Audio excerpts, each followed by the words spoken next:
Brief History of Magtanim ay Di Biro.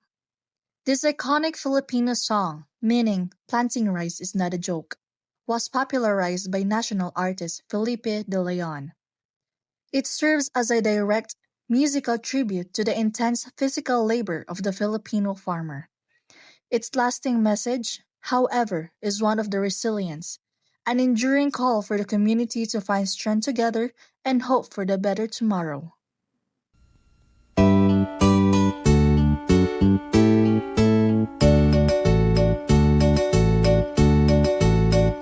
Magtanim ay di biro, maghapong nakayuko, di man lang makaupo, di man lang makatayo.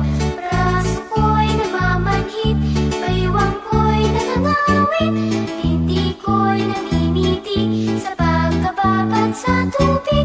Sa umaga pagkising, ang lahat iisipin kung saan may pananim, may masarap na pagkain. Braso ko'y namamanhid, baywang ko'y nangangawit, hindi ko'y namimiti sa pagkababad sa tubig.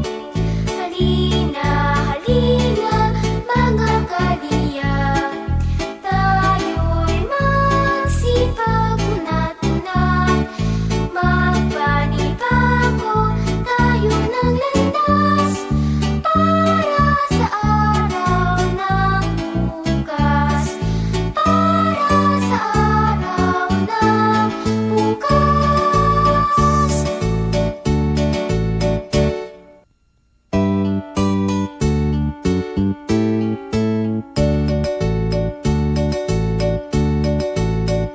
Magtanim ay di biro, maghapong nakayuko, di man lang makaupo, di man lang makatayo.